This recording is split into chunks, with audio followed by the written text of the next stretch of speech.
غسل کا صحیح طریقہ کیا ہے؟ بنت یوسف، غسل میں پہلے ہاتھ دھوئیں، پھر کلی کریں، پھر ناک میں پانی ڈالیں، پھر تمام بدن پر پانی ڈالیں۔ کیا یہ طریقہ صحیح ہے یا یہ صحیح ہے کہ پہلے ہاتھ دھوئیں پھر کلی کریں وغیرہ وغیرہ وغیرہ؟ میں صحیح طریقہ بتا دیتا ہوں، کیونکہ غلط طریقہ انہوں نے کچھ غلط اور صحیح طریقے مکس کر کے لکھے ہوئے۔ تو صحیح طریقہ یہ ہے کہ سب سے پہلے آپ اپنے ہاتھ دھوئیں، اس کے بعد جہاں گندگی یا نجاست لگی ہے وہ گندگی اور نجاست اچھی طرح دھوئیں اور استنجا کریں۔ اس کے بعد آپ مکمل وضو کریں جیسے ہم پراپر وضو کرتے ہیں، اور پھر اس کے بعد آپ پورے جسم پہ پانی ڈالیں۔ یہ طریقہ ہے وضو کا، غسل کا۔ لیکن اگر آپ نے یہ طریقہ اختیار نہیں کیا اور ویسے ہی پورے جسم پہ پانی ڈال کے بہا دیا تو بھی غسل ہو جائے گا اور وضو بھی خود بخود ہو جائے گا اس میں، لیکن سنت طریقہ وہی ہے جو میں نے آپ کو بتایا۔ دوران غسل کانوں کے چھید میں پانی پہنچانا۔ بلقیس بانو انڈیا سے پوچھتی ہیں، عورتیں کانوں میں بالیاں پہننے کے لیے جو کان چھدواتی ہیں، اگر اس سوراخ میں پانی نہ جائے تو کافی مشکل ہوتی ہے، جو کہ کافی مشکل ہوتا ہے، یعنی پانی پہنچانا، تو کیا غسل ہو جائے گا؟ یعنی غسل نہیں ہوگا، اس سوراخ میں پانی پہنچانا ضروری ہے۔ نیل پالش لگا کر وضو کرنے کا حکم۔ اگر عورتوں نے میک اپ کیا ہوا ہو پھر ان کے ناخن پر نیل پالش لگی ہوئی ہو تو کیا اس حالت میں وضو کر سکتے ہیں یا ان سب کو ہٹا کر وضو کرنا ہوگا؟ زوجہ عبدالباسط سکھر سے۔ نیل پالش جو نارملی آتی ہے اس میں پانی نہیں جاتا تو اس کو ہٹا کر وضو کرنا ہوگا۔ باقی میک اپ تو جہاں تک ہمیں معلومات ہیں اس میں پانی چلا جاتا ہے، لیکن اگر کوئی ایسا میک اپ ہے جس کی باقاعدہ تہ جم رہی ہے اور اس پہ پانی نہیں جا رہا، اور اس کا طریقہ میں بتاتے رہتا ہوں کہ کاغذ پہ اس کو لگائیں اور دیکھیں اس کے اندر پانی کا ٹپکا گرا کے پانی اس میں جذب ہوتا ہے کہ نہیں ہوتا۔ اگر ہو رہا ہے تو اس کا مطلب وضو ہو جائے گا، نہیں ہو رہا تو اس کا مطلب کہ چہرے پر بھی جب یہ میک اپ لگا ہوگا تو پانی اس میں نہیں جا رہا، ایسی صورت میں وضو نہیں ہوگا، غسل نہیں ہوگا۔ نیل پالش کا کچھ حصہ رہ گیا تو نماز اور غسل کا حکم۔ بنت عبد المنعم کراچی سے، کیا اگر کسی حائضہ عورت نے نیل پالش لگائی اور پاک ہونے کے بعد یا 1-2 دن کے بعد دیکھا کہ نیل پالش کا کچھ حصہ باقی رہ گیا ہے تو کیا نمازیں اور غسل دہرانا ہوگا اور روزے کا کیا حکم ہے؟ جی ہاں، دہرانا ہوگا، کیونکہ اتنا سا بھی اگر ایک بال کے برابر بھی جگہ خشک رہ جائے تو نہ وضو ہوتا ہے اور نہ غسل ہوتا ہے۔ غسل کے وقت کان کی بالیاں اتارنا ضروری ہے کیا؟ ہے اس کی حالت میں کانوں میں جو بالیاں پہنی جاتی ہیں یا ناک میں پہنا جاتا ہے، کیا غسل کرتے وقت اس کو دھونا لازمی ہے؟ بنت عنایت ڈیرہ اسماعیل خان۔ جی ہاں، دھونا لازمی ہے۔ اگر ہلانے سے پانی اندر پہنچ جاتا ہے تو نکالنا ضروری نہیں ہے۔ اگر ہلائے بغیر، یعنی وہ جو ناک میں ہے یا کان میں بالی ہے اس کو نکالے بغیر سوراخ میں پانی نہیں پہنچتا تو پھر اس کو دھونا لازم ہے، یعنی اس کو کھولنا اور پانی پہنچانا لازم ہے۔ وہمی نہ بنے، تھوڑا سا بھی یوں کریں تو پانی پہنچ جاتا ہے آرام سے۔ اس کو ہلا لیں اچھی طریقے سے، بالی کو، کانوں میں جو خواتین کے بالیاں ہوتی ہیں پانی کا چھینٹا ڈال کے نا اچھی طرح سے بالی کو ہلا لیا جائے اور پانی پھینکا جائے تو پانی پہنچ جاتا ہے۔ باقی کے بعد دوبارہ خون آنا۔ انڈیا سے کسی نے پوچھا ہے کہ جی اگر حیض کے دنوں میں اچھی طرح خون نہ آئے اور پاکی حاصل کرنے کے بعد پھر دوبارہ خون شروع ہو جائے تو نماز کا کیا حکم ہے؟ کسی خاتون کو بلیڈنگ آئی جن دنوں میں آیا کرتی تھی اور جو ان کا ٹائم تھا بلیڈنگ کے بند ہونے کا اس کے بعد بھی آتی رہی، تو 10 دن سے پہلے جب بھی خون آئے گا نا، 10 دن سے پہلے اگر وہ خون بند ہو گیا تو یہ کنٹینیو حیض ہی کا خون کہلائے گا۔ میں اس کو مثال سے سمجھاتا ہوں۔ دیکھیں، کسی خاتون کی عادت ہے 5 تاریخ سے لے کے ان کو 10 تاریخ تک خون آتا ہے، اگلے مہینے 5 تاریخ کو خون شروع ہوا، 10 تاریخ کے بعد بھی کنٹینیو رہا، 11 تاریخ کو آیا، 12 تاریخ کو آیا، تو یہ کنٹینیو حیض ہی ہے۔ اب اگر 15 تاریخ سے پہلے بند ہو گیا تو اس کا مطلب 10 دن سے پہلے بند ہو گیا، تو جتنے دن میں بند ہوا وہ سارے دن حیض ہی کے کہلائیں گے۔ 7 دن میں بند ہوا تو 7 دن حیض کے۔ اگلے مہینے یہ سمجھا جائے گا بھئی اس خاتون کی عادت چینج ہو گئی، اب 7 دن حیض کے ہو گئے۔ لیکن خوب سمجھ لیں، اگر کسی خاتون کی عادت تھی 5 تاریخ سے لے کے 10 تاریخ تک حیض آنے کی، اب اس مہینے کیا ہوا کہ 5 تاریخ سے لے کے 10 تاریخ تک، پھر 11 کو بھی، 12 کو بھی، 13 کو بھی، 14 کو بھی، 15 کو بھی، اب 10 دن ہو گئے، 10 دن کے بعد 16 کو بھی خون آیا ہے، اس کا مطلب 10 دن سے زیادہ آ گیا، تو 10 دن سے زیادہ کبھی بھی حیض نہیں ہوتا۔ تو یہ اس کی علامت ہوگی کہ یہ جو ان کی عادت تھی نا 5 دن خون آنے کی، وہ تو خون کے دن کہلائیں گے، 5 دن سے زیادہ جو خون آیا ہے وہ خون استحاضہ کا کہلائے گا، لہذا اس میں جو نمازیں انہوں نے چھوڑی ہیں ان کی قضا ان پر لازم ہوگی۔ جیسے 5 تاریخ کو خون آیا، 10 تاریخ کو بند ہونا تھا، عادت ان کی یہی تھی کہ 10 تاریخ کو بند ہو جاتا تھا، اس دفعہ نہیں ہوا، تو اگر 10 دن تک کنٹینیو خون آتا رہا، یعنی 15 تاریخ تک خون آتا رہا اور 15 تاریخ سے تجاوز کر گیا، تو پھر یہ سمجھا جائے گا کہ یہ سارا اضافی خون یہ استحاضے کا ہے، یہ حیض کا نہیں ہے، لہذا ان 5 دنوں میں جو اضافی نمازیں چھوڑی ہیں انہوں نے، وہ نمازیں ان کو لوٹانی پڑیں گی، قضا کرنی پڑے گی۔ اور اگر 15 تاریخ سے پہلے بند ہو گیا تو اس کا مطلب کنٹینیو 10 دن سے زیادہ نہیں آیا، 10 دن سے پہلے بند ہو گیا تو وہ سارے حیضی کا خون کہلائے گا۔ تسہیل بہشتی زیور کتاب خواتین کو چاہیے گھر میں رکھیں حیض و نفاس کے مسائل سمجھنے کے لیے۔ حیض و نفاس کے مسائل ایک دفعہ اچھی طرح سے سمجھ لیں تو بہت اس میں خواتین کو مہارت ہو جاتی ہے۔ تو بہشتی زیور میں بڑے آسان انداز سے لکھے ہوئے ہیں حیض و نفاس کے مسائل۔ آج کل شرعی مسائل کی طرف لڑکیوں کی توجہ ہی نہیں ہے، ڈاکٹر بن رہی ہیں، انجینئر بن رہی ہیں، طہارت کے احکام اسلام تو آپ کو طہارت کے احکام بھی بتاتا ہے نا، تو آپ کو میڈیکل کالج میں تھوڑی بتائی جائیں گی یہ حیض و نفاس کے شرعی احکام کیا ہیں۔ تو یہ تو میڈیکل سائنس کا ٹاپک ہی نہیں ہے، نہ یہ آپ کو فزکس کیمسٹری میں یہ چیزیں سکھائی جائیں گی، یہ چیز شرعی احکام ہے۔ نماز کا طریقہ کیا ہے، غسل کا طریقہ کیا ہے، یہ ڈاکٹر تھوڑی بتائیں گے آپ کو۔ ڈاکٹر کی نظر میں تو ڈیٹول سے نہا لو، پانی سے نہا لو، ایک ہی بات ہے، دونوں میں جراثیم مر جاتے ہیں، لیکن اسلام یہ کہتا ہے آپ کو پانی سے نہانا پڑے گا، غسل پانی سے کرنا پڑے گا آپ کو۔ تو اس لیے حیض و نفاس کے مسائل خواتین سیکھیں، دینی تعلیم اتنی حاصل کرنا فرض ہے جس کا آپ کے روزمرہ کے شرعی مسائل سے تعلق ہے۔ طلب العلم فریضۃ علی کل مسلم و مسلمہ، نبی نے فرمایا کہ ہر مسلمان مرد اور عورت پر علم کا سیکھنا فرض ہے۔ تو اس کی تفسیر میں تشریح میں علماء کہتے ہیں آپ کو جن مسائل کی روزمرہ ضرورت پیش آتی ہے چاہے مرد ہو یا عورت، تو وہ علم آپ پر سیکھنا فرض ہے۔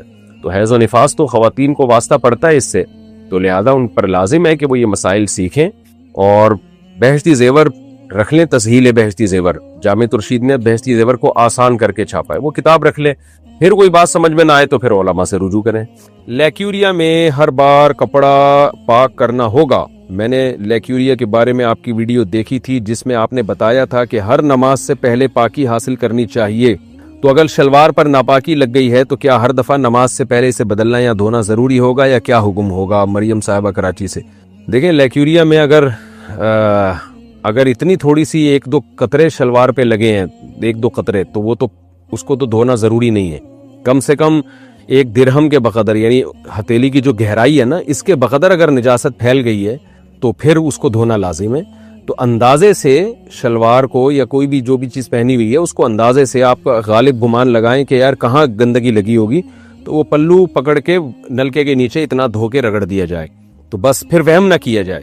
یعنی یہ ضروری نہیں ہے، اگر جیسے شلوار پہ نجاست لگی، جب آپ نے دھونے کے لیے گئے اس کو واش روم میں تو پتہ نہیں چل رہا کہاں لگی ہے، تو اندازے سے بھی دھو لیں گے کپڑا پاک ہو جائے گا۔ اسپیسیفک وہ جگہ ضروری نہیں ہے اگر آپ کو یاد نہیں ہے وہ، تو ایک غالب گمان، ایک اندازہ لگائیں کہ یہاں شلوار میں ناپاکی لگی ہوگی، اس کے بعد اس کو آپ نے تھوڑا سا پانی سے ایسے کر کے نلکا پہ پانی بہایا اور تھوڑا رگڑ کے نچوڑ دیا، تو بہانے سے پانی جو ہے وہ پاک ہو جاتا ہے۔ جمشید پور، جھارکھنڈ، انڈیا، پوچھتے ہیں جی زید مسجد میں نماز پڑھنے گیا، وہاں دیکھتا ہے کہ مقتدیوں کی تعداد کم ہے، امام صاحب اور ایک مقتدی ایک ہی صف میں دونوں نماز پڑھ رہے ہیں، تو زید نے امام صاحب کو آگے بڑھانا چاہا تو امام صاحب اپنی جگہ پر کھڑے رہے، تو لاسٹ میں مقتدی کو پیچھے کیا گیا۔ اس میں بہتر طریقہ کیا ہے؟ شریعت کیا بتاتی ہے اس کے بارے میں ذرا بتائیے۔ دیکھیں 2 آدمی نماز پڑھ رہے ہو نا، ایک امام ہو اور ایک مقتدی، تو مقتدی امام کے ساتھ ہوتا ہے دائیں طرف، رائٹ سائڈ پہ۔ ایسی صورت میں جب نیا شخص آئے نا تو اسے چاہیے کہ مقتدی کو گھسیٹ کے پیچھے اپنے پیچھے لے جائے۔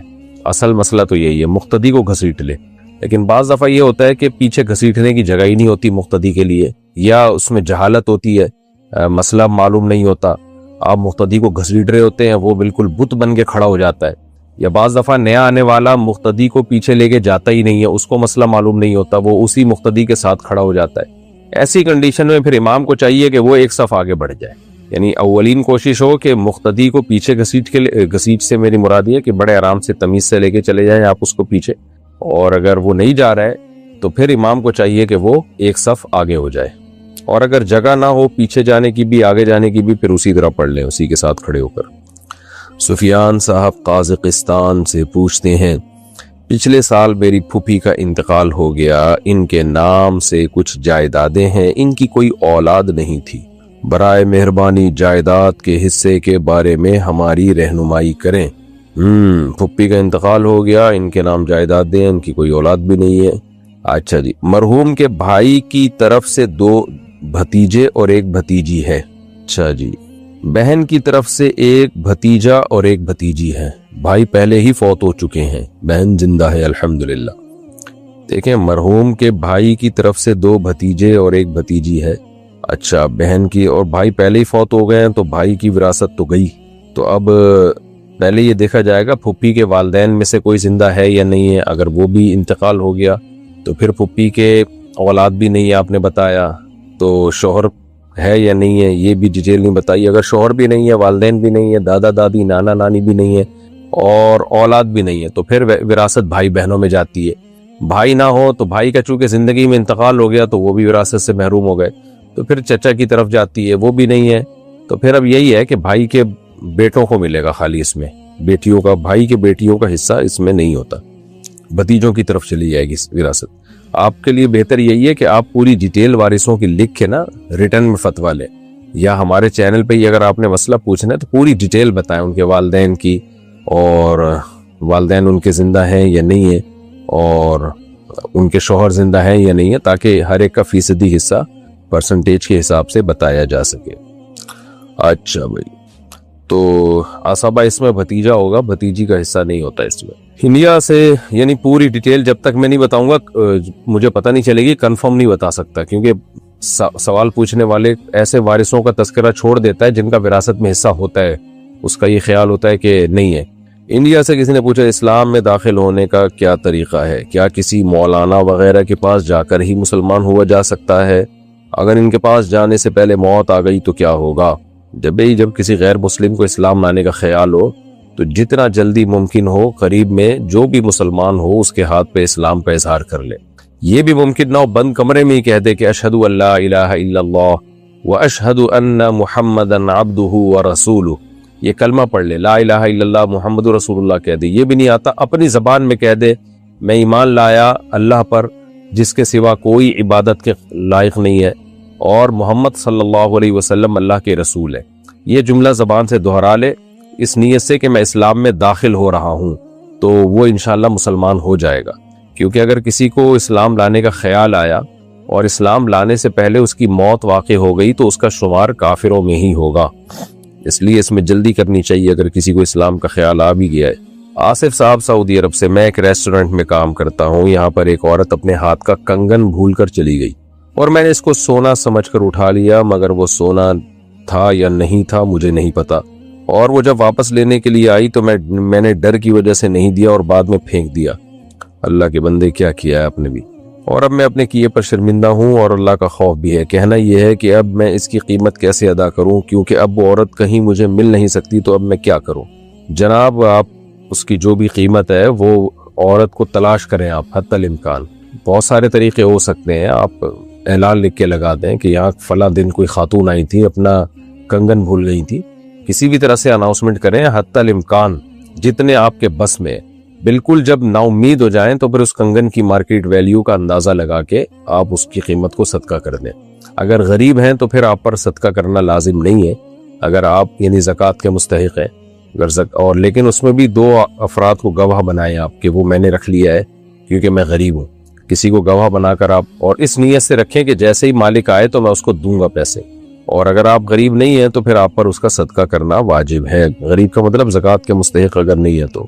انڈیا سے کسی نے پوچھا ہے میری عمر 33 سال ہے، میرے ساتھ ایک بہن ہے، ہمارے ہاں جہیز کا دہیج لکھا ہوا ہے، اچھا ہندی میں شاید دہیج کہتے ہیں، کا بہت زیادہ چلن ہے۔ چلن بھی انڈیا کا لفظ لکھا ہے، صحیح ہے۔ اچھا مجھے اس وجہ سے ہندی آ رہی ہے آہستہ آہستہ۔ اس کی وجہ سے ہر بہن کی شادی میں قرضہ لینا پڑتا ہے، اگر میں جہیز اچھا نہیں دوں گا تو رشتے بھی نہیں آتے، پر آپ کا بیان سنا ہے کہ قرضہ نہیں لینا چاہیے، تو میں کیا کروں؟ میری اپنی بھی اب تک شادی نہیں ہوئی۔ جناب قرضہ جب آپ لیں گے تو ادا بھی تو کرنا پڑے گا نا، تو وہ کہاں سے دیں گے آپ؟ تو آپ کو چاہیے تھا کہ جب آپ کو پتا ہے کہ شادی پر آپ کا پیسہ خرچ ہوگا، اس کے بغیر کہیں کوئی رشتہ ہی نہیں دے گا، تو پہلے سے ہی آپ قسطیں یعنی اپنی آمدن میں سے کچھ پیسے کاٹ کے جمع کرتے رہتے آپ۔ یہ بات میری سمجھ سے بالاتر ہے کہ لوگ جب پینشن آتی ہے اور ان کو پتا ہے کہ یہ پریشانی آئے گی تو اس وقت پھر قرضہ لے رہے ہوتے ہیں، تو اس کی پلاننگ پہلے سے کیوں نہیں کی؟ وہی پیسے آپ نے بعد میں بھی تو اپنی تنخواہ یا اپنی آمدن کاٹ کے ادا کرنے ہیں نا، تو وہی پہلے سے کاٹ کے کیوں نہیں جمع کر لیا آپ نے؟ تو قرضے کی مصیبت میں اپنے آپ کو کیوں ڈال رہے ہیں؟ تو اس لیے پہلی کوشش تو آپ یہی کریں کہ آپ اپنی آمدن سے کچھ پیسے بچائیں جہیز دینا تو صحیح رواج نہیں ہے، لیکن مجبوری میں اگر دینا پڑے، بہن کی زندگی برباد ہونے کا خطرہ ہو، تو پھر مجبوری میں جائز ہے۔ تو ایسی صورت میں آپ پہلے سے جمع کر کے رکھیں پیسے، عین وقت پہ آپ کیا کر رہے ہیں، تو بعد میں بھی تو